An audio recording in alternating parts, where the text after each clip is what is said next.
In this instructional video, we will show you how to conduct your own diabetes in pregnancy education sessions using the Feltmum add-on for your Feltman diabetes education tool. This video is designed for Aboriginal health workers, midwives and other health workers providing pregnancy care in the Aboriginal community. Feltmum can be used to explain what makes diabetes in pregnancy occur, the risk factors for diabetes in pregnancy, and how to manage diabetes in pregnancy. In your Feltmum pack, you should find a felt baby and uterus, a felt artery, some plastic discs and keys including 5 pregnancy hormone discs, 5 large glucose discs, 5 large insulin keys, and 5 small insulin keys. Feltmum Key Messages handout, a set of laminated picture cards, and a felt wig. To set up Feltmum, first hang Feltman over a whiteboard or a door, or lay it flat on a table or the floor. Stick the large muscle on Feltman's arm, place a lock at either end of the muscle. Take out the Feltmum, felt baby and uterus and stick it on the Feltman just below the pancreas. Stick on the artery to join up the placenta with the mother's blood supply. Put on the wig and your Feltmum session is now ready to go. There are 3 types of diabetes that can be present during pregnancy. Type 1 diabetes is a non-preventable autoimmune condition where there is no insulin made by the pancreas. People with type 1 diabetes need insulin injections to live. Most people with type 1 diabetes are diagnosed earlier in life as a child, teenager or young adult. Type 2 diabetes occurs when not enough insulin is made by the body, or when the insulin is not working properly. Healthy eating, a healthy weight and being active can help make insulin work better. Tablets or injections may also be needed. Gestational diabetes is a temporary form of diabetes that some women have during pregnancy. It usually goes away when the baby is born. Women with gestational diabetes are more likely to get type 2 diabetes later on. To find out more about type 1 and type 2 diabetes, check your Feltman manual or DVD. It is important to have a basic understanding of diabetes before talking about diabetes in pregnancy.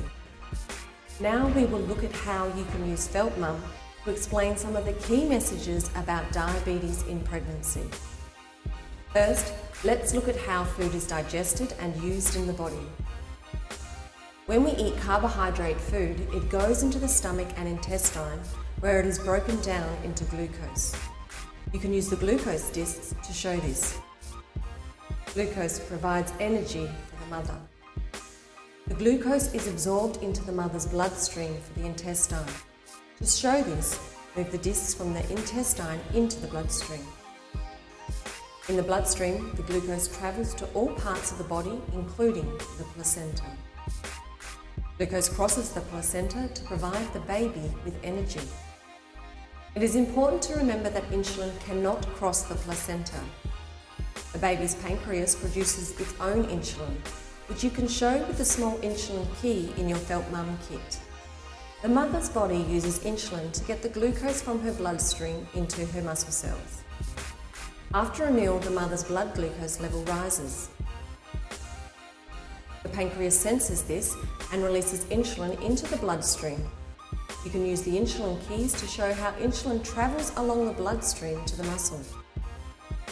So, insulin acts like a key, undoing the lock on the muscle to help reduce the mother's blood glucose level after a meal. Now let's look at what happens in the body of a pregnant woman with diabetes. During pregnancy, the mother's body produces hormones in the placenta. You can show this by placing the pregnancy hormone disc on the placenta. These pregnancy hormones help make the baby grow and develop. However, these pregnancy hormones travel through the bloodstream and cause insulin not to work so well. You can show this on your Feltmum by placing the pregnancy hormone disc in front of the lock on the muscle. This shows how the hormone blocks the insulin key from opening the lock. This means the glucose starts to build up in the bloodstream. Because of this, the mother's body needs to produce more insulin during pregnancy. In pregnancy, the mother's body needs to produce 2 to 3 times the normal amount of insulin to keep her blood glucose level in the normal range. If the mother cannot produce enough extra insulin, the glucose has nowhere to go and continues to build up in the bloodstream. This is when gestational diabetes occurs. It is usually diagnosed between the 24th and 28th week of the pregnancy. Pregnancy hormones also affect pregnant mothers with type 1 and type 2 diabetes by increasing their blood glucose levels. No matter what type of diabetes the mother has, her blood glucose levels will be higher if not managed. You can show this by placing extra glucose discs in the Feltmum's bloodstream. If the mother's blood glucose level is higher, more glucose will cross the placenta to the baby. This can affect the baby in a number of ways. The baby may be born larger than usual, a condition called macrosomia, which can make the birth more difficult. There is a card in your kit which you can use to show this condition. The baby may have low blood glucose levels at birth. The baby may need to spend some time in the special care nursery at the hospital. The baby may have increased risk of type 2 diabetes and obesity later in life. And in very rare cases, the baby may run the risk of dying before it is born. Feltmum can also be used to talk about the major risk factors for diabetes in pregnancy. You can do this by using the risk factor cards in your kit. As mentioned earlier, type 1 diabetes is a condition that cannot be prevented. Most pregnant women with type 1 diabetes will have already been diagnosed. The risk factors for type 2 diabetes and gestational diabetes are similar.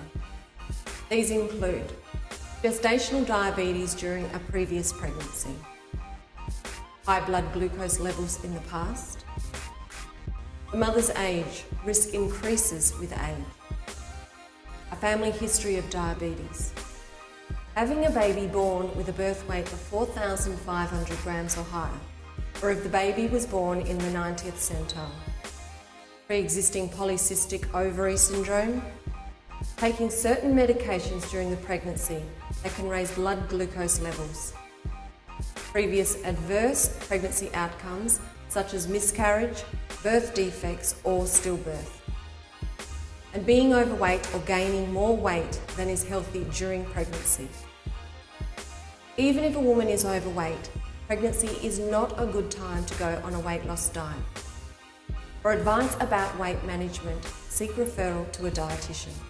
Aboriginal and Torres Strait Islander women also have a higher risk of both type 2 diabetes and gestational diabetes than other Australians. You can use the Feltmum tool to provide advice on diabetes management by using the management cards included in your kit. For more information about managing diabetes, refer your clients to other health professionals, including diabetes educators, dietitians, doctors, and diabetes specialists called endocrinologists. For women to manage their diabetes, they first need to know that they have it. Pregnant women who do not already have diabetes need to have a pregnancy oral glucose tolerance test at 24 to 28 weeks. This test is important for diagnosing diabetes. It involves drinking a very sweet glucose drink. Aboriginal women who are pregnant and have any of the risk factors mentioned earlier should have this test as early as possible. If this test is negative, it will still need to be repeated later in pregnancy. Pregnant women with all types of diabetes can help manage their diabetes through seeing a diabetes specialist and other relevant healthcare professionals to help plan their pregnancy and give their baby the best chance of being healthy. Regular monitoring of blood glucose levels, healthy weight gain during pregnancy, healthy eating including the right amount and type of carbohydrate food with each meal. A dietitian can help with this. And regular physical activity. In addition to these general diabetes management tips, pregnant women with different types of diabetes may need to manage their diabetes in different ways. Pregnant women with type 1 diabetes can manage their diabetes through making an appointment at a diabetes specialist clinic for comprehensive support, making an appointment with a dietitian to discuss how to match meals to insulin doses, and regular meetings with a diabetes educator to find out about how to adjust insulin to manage blood glucose levels, ketone testing, how to prevent and manage low blood glucose levels known as hypos, and how to plan for days when the mother is unwell. Pregnant women with type 2 diabetes can manage their diabetes through regular meetings with a doctor or endocrinologist to find out about changes to medication, and consulting an endocrinologist, dietitian and diabetes educator for regular review and support with managing blood glucose levels. Some women with gestational diabetes can manage their diabetes through blood glucose monitoring, healthy eating, physical activity and working with a dietitian. For some women, insulin injections are needed during the pregnancy to help manage blood glucose levels. This is usually a short-term treatment until the baby is born. A diabetes educator or doctor will help the woman learn how to manage her insulin doses. Insulin cannot cross the placenta, so there is no need to worry about these injections affecting the baby. Gestational diabetes usually goes away when the baby is born, but the mother should take another oral glucose tolerance test when the baby is 6 to 8 weeks old to make sure. It is very important to encourage mothers to have this follow-up test. Diabetes in pregnancy can be stressful. If a woman is experiencing social and emotional well-being issues at any time during or after pregnancy, seek referral to a counsellor or psychologist. With an early diagnosis and good management, women with diabetes can have a healthy baby. That's the end of the Feltmum training video. We hope you found it useful. If you need more information on how to use the Feltmum add-on, refer to your kit, which includes a key messages summary that covers what we've talked about in this video. Don't forget, you can also refer to your Feltman manual and DVD to find out more about diabetes in general and how to use Feltman. For any other inquiries about Feltman, contact your Diabetes Australia state or territory member organisation. For more information about the Feltmum add-on, contact Diabetes Australia Victoria on 1300 Koori.